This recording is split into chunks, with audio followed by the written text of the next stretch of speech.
ఎలా వెళ్తుంది?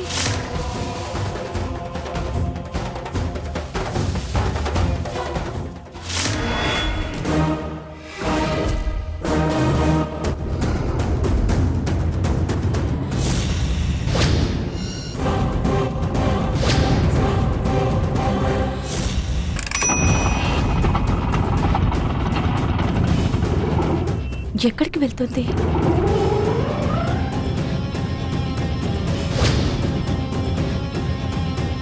Driver madam, బయటకు వెళ్ళాలి. కార్తీ అలాగే మేడం.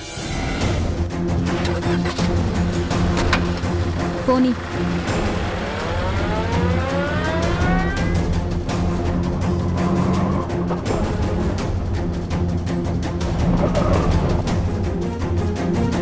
అదే దాన్ని ఫాలో చేయి.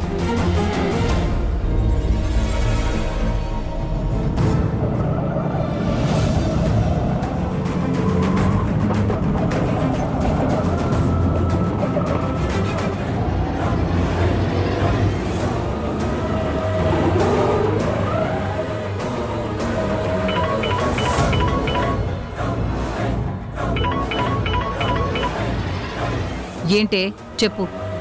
మమ్మీ, ఈ బుచ్చమ్మ ఎవ్వరికీ తెలియకుండా దొంగలాగా ఆటోలోకి ఎక్కి ఎక్కడికో వెళ్ళిపోతుంది. అవునా? అవును మమ్మీ. అది ఎక్కడికి వెళ్తుందో తెలిస్తే దాని గురించి మనకి చాలా విషయాలు తెలిసే అవకాశం ఉంది. అందుకే దాన్ని ఫాలో చేస్తూ వెళ్తున్నా. మంచి పని చేసావు.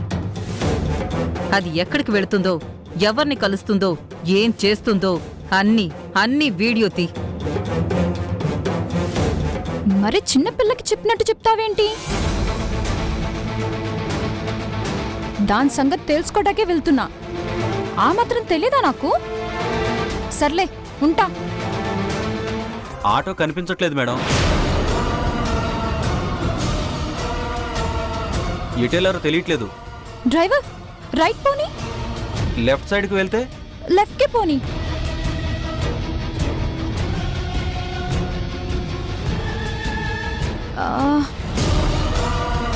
ఆగు. ఒకవేళ ఆటో రైట్కి వెళ్ళుంటే?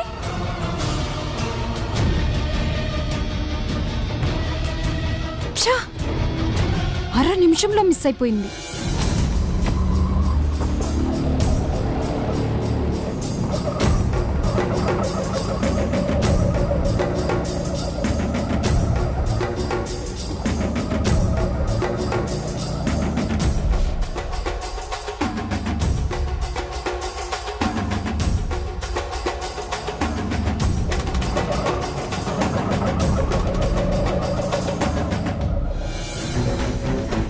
ఎవరిని కలవాలమ్మా? మా నాన్నగారిని కలవాలండి. జగన్నాథం గారు. లోపలికి ఆఫీసులోకి వెళ్ళి సంతకం పెట్టి వెళ్ళండి. సరే.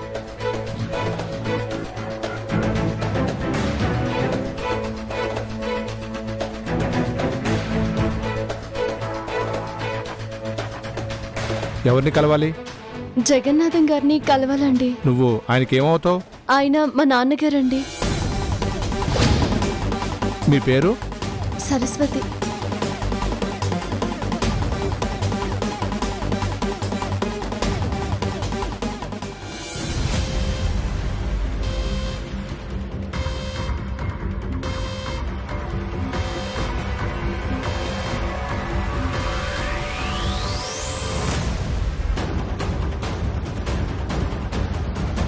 రిజిస్టర్లో సంతకం పెట్టండి.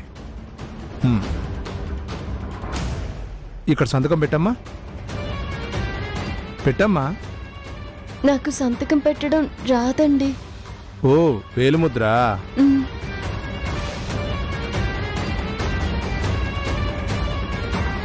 ఇక్కడ వేయమ్మా.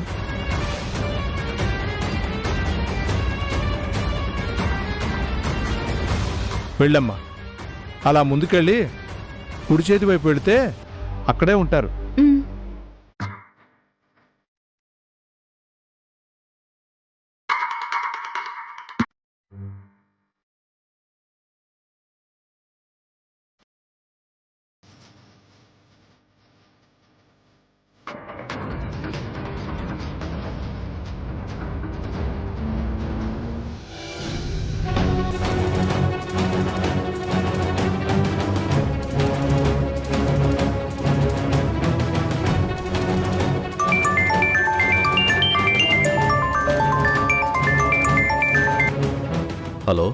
నమస్తే సార్. సెంట్రీ వర్మన్ సార్. చెప్పు. సార్, మీరు చెప్పిన ఆ జగన్నాథాన్ని కలవడానికి వాళ్ళ అమ్మాయి సరస్వతి వచ్చింది సార్. వచ్చి ఎంతసేపు అయింది? ఇప్పుడే సార్. వాళ్ళ నాన్న దగ్గరికి వెళ్ళగానే మీకు ఫోన్ చేశాను. ఆ అమ్మాయి వస్తుందని తెలిస్తే నేను బయటకు వచ్చేవాడిని కాదే. సరే,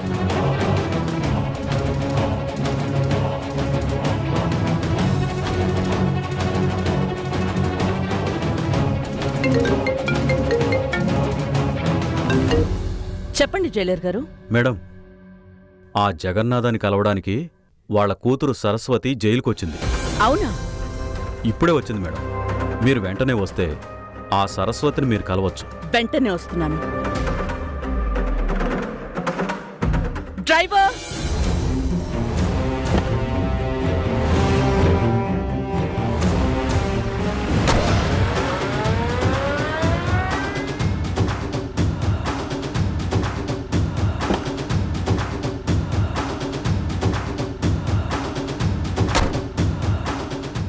జైలుకి వెళ్ళు.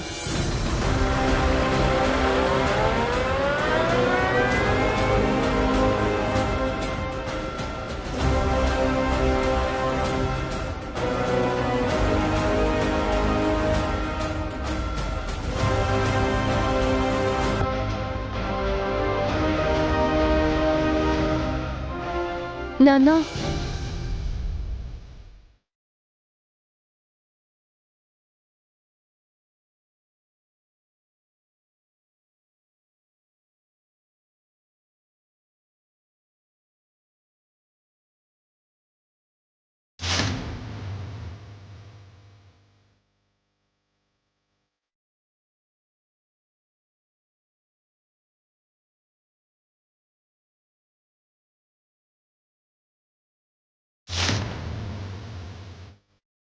బాగా చిక్కిపోయావు, నీరసంగా ఉన్నావు.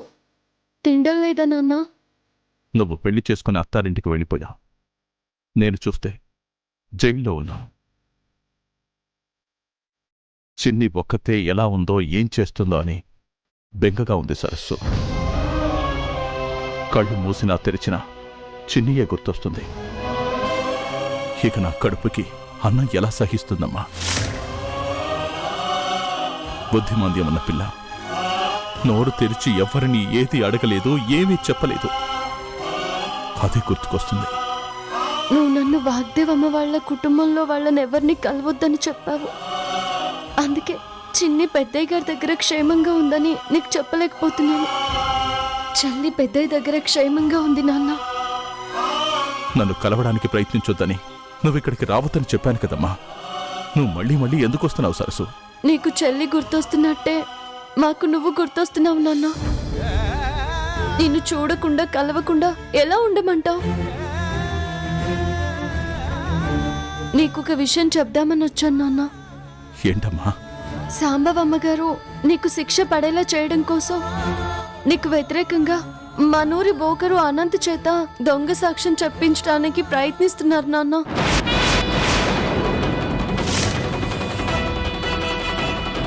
అవునా? అవును నాన్న. అతను నీకు తెలిసినోడే కదా.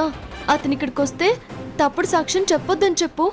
అసలు నీకు ఈ విషయాలన్నీ ఎలా తెలుస్తున్నాయమ్మా? చెప్పు సరసు. ఆ శాంభవి నా గురించి ఏం ఆలోచిస్తుందో, నాకు శిక్ష పట్టడం కోసం ఏం చెయ్యాలనుకుంటుందో అవన్నీ నీకెలా తెలుస్తున్నాయి? ఆ వాగ్దేవి కుటుంబం వాళ్ళెవరినీ కలవద్దని, వాళ్ళకి దూరంగా ఉండమని నీకు చెప్పాను కదమ్మా. వాళ్ళ విషయాలు నీకెలా తెలుస్తున్నాయి? చెప్పు సరసు. నేను నిన్ను విడిపించుకుంటానని నీకు చెప్పాను కదా నాన్న. నిన్ను విడిపించుకోవాలంటే ఎవరేం చేస్తున్నారో తెలుసుకోవాలి కదా నాన్న. అందుకే వాళ్ళు ఎలాంటి పథకాలు వేస్తున్నారో రహస్యంగా తెలుసుకుంటున్నాను.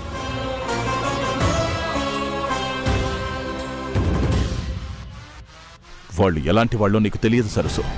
వాళ్ళ గురించి నువ్వు తెలుసుకుంటున్నావన్న విషయం వాళ్ళకి తెలిస్తే నీకు కూడా ప్రమాదం తలపెడతారమ్మా. నా గురించి నువ్వేం బెంగపడకు నాన్న. నన్ను నేను ఎలా రక్షించుకోవాలో నాకు తెలుసు. నేను నిన్నొక విషయం అడుగుతాను, చెప్తావు కదా నాన్న? ఏంటమ్మా? నువ్వు చెప్తానని నాకు మాట ఇస్తేనే చెప్తాను.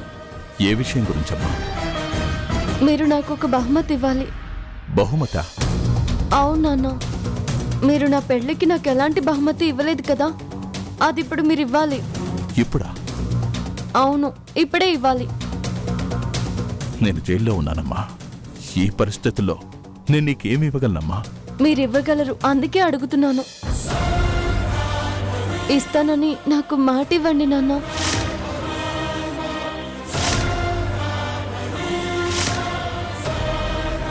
ఇప్పటికిప్పుడు నేను నీకేమి ఇవ్వగలను తల్లి? మీరు ఇవ్వగలరు, ఇస్తానని నాకు మాట ఇవ్వండి.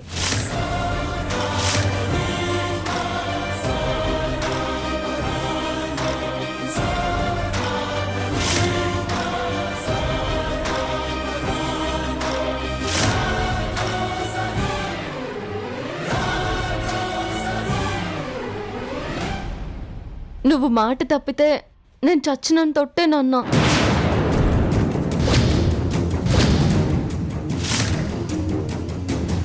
అమ్మా సరసు, నీకేం కావాలి తల్లి? నువ్వు అరుణ్ బాబు గారు చిన్నప్పటి నుంచి మంచి స్నేహితులు. మీ ఇద్దరి చిన్నప్పటి జ్ఞాపకాలు కావాలి నాన్న.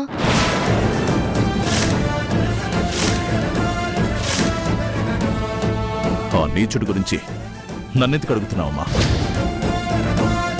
ఎవరినైతే నేను గుర్తు చేసుకోకూడదు అనుకుంటున్నానో, ఎవడి మొహాన్ని నేను జీవితంలో మళ్ళీ చూడకూడదు అనుకుంటున్నానో, వాడి గురించి ఎందుకు అడుగుతున్నావమ్మా? వెళ్ళిక్కడి నుంచే. నా కొట్టేశావు అంటే నేను చచ్చిపోయినా పర్వాలేదా నాన్న?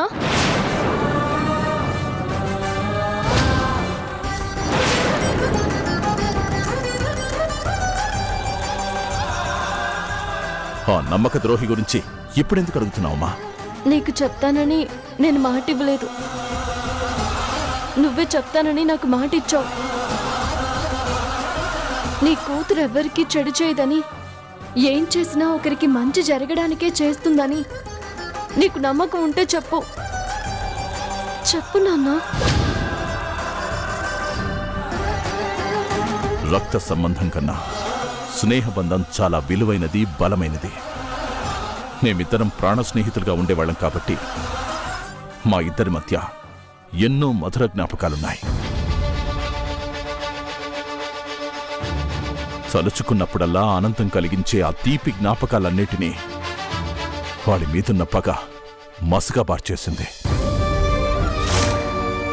వాడు చాలా మంచివాడు, కానీ వాడిని, వాడి బుద్ధిని, వాడి మంచితనాన్ని అన్నింటినీ ఆ వాగ్దేవి మార్చేసింది. ఆ చిన్నప్పటి రోజుల్ని ఎప్పటికీ మర్చిపోలేనమ్మా. చెట్లెమ్మట గట్లెమ్మట ఆడుకునేవాళ్ళం. రాత్రి కూడా మాకు పగల్లాగే ఉండేది. పండు వెన్నెల్లో గోదారొడ్డున కూర్చొని కబుర్లు చెప్పుకునేవాళ్ళం.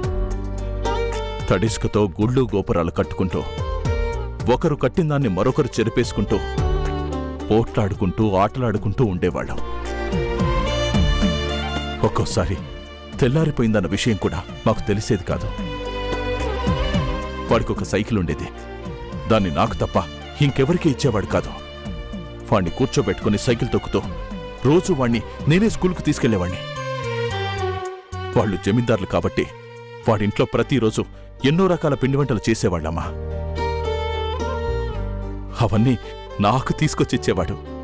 కాని వాడు రోజు మన ఇంటికొచ్చి నేను తినే చెద్దన్నంలో ఆవకాయ కలుపుకొని తినేవాడమ్మా. చిన్నప్పుడు నేనొకసారి మామిడి తోటలో దొంగతనం చేస్తే ఆ తోటను కాపు కాసేవాడు నన్ను కొట్టబోయాడు. నేను చేసిన దొంగతనం వాడి మీదేసుకున్నాడు. జమీందారు బిడ్డయి ఉండి కూడా పాలేరు ముందు నా కోసం వాడి మీద నింద వేసుకోవడం నాకు చాలా బాధ అనిపించింది. వాడొకసారి చెడుగుడాటలో ఓడిపోయాడని పిల్లలందరూ వాణ్ణి వేళాకోళం చేస్తుంటే నా స్నేహితుణ్ణి ఏడిపిస్తున్నారన్న కోపంతో చింతపరిగ పట్టుకొని వాళ్ళందర్నీ రక్తాలొచ్చేలా కొట్టేశానమ్మా. మా మధ్య ఒకరికేం జరిగినా మరొకరు తట్టుకోలేనంతగా అనుబంధం ఉండేది.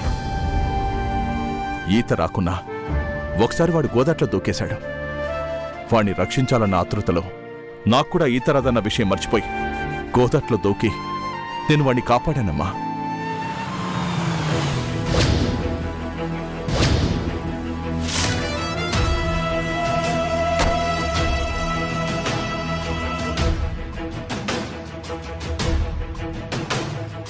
నమస్తే మేడం. అది ఉందా వెళ్ళిపోయిందా? ఇంకా లోపలే ఉంది మేడం. రండి మేడం. ఉమ్.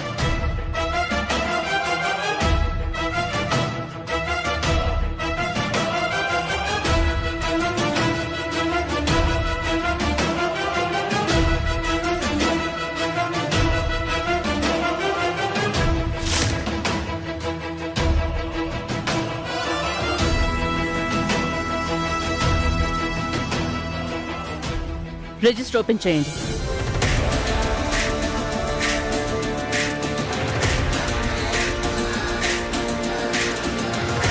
ఇదే మేడం.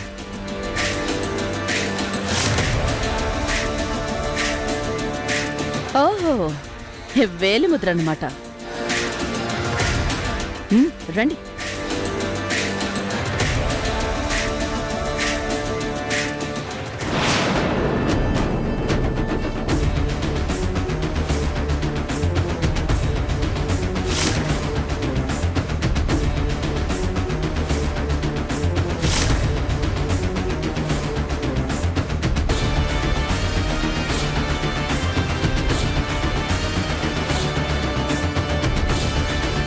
ఏయ్, ఏమండి బాబు?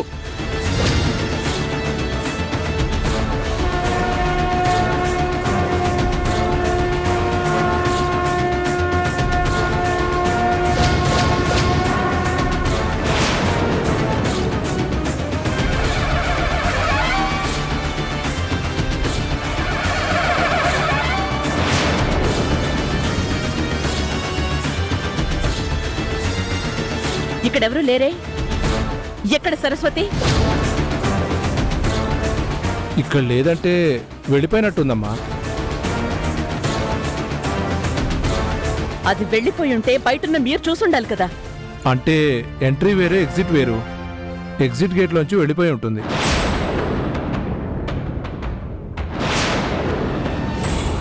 మీరు వచ్చే ముందే వెళ్ళుంటుంది మేడం. ఎంతో దూరం వెళ్ళుండదో. వెళ్ళి వెతికి తీసుకురండి దాన్ని. అలాగే మేడం. ఉమ్.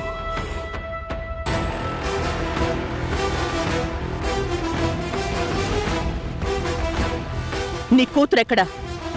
నా కూతురు గురించి నీకెందుకు? నీ కూతురు నిన్ను చూడ్డానికి ఇక్కడికి వస్తుందన్నమాట. నీకు పిల్లలున్నారో లేదో నాకు తెలీదు. ఉండే ఉంటారు. నీ పిల్లలు నిన్ను చూడకుండా ఉంటారా? నా కూతురు నన్ను చూడ్డానికి వస్తే నీకు నొప్పేంటి? నీ కూతురు నిన్ను రెగ్యులర్గా కలవడానికి ఇక్కడికి వస్తుందని తెలిసింది. అంటే నీ కూతురు కూడా ఈ ఊళ్ళోనే ఉందన్నమాట. ఎక్కడుంటుందది?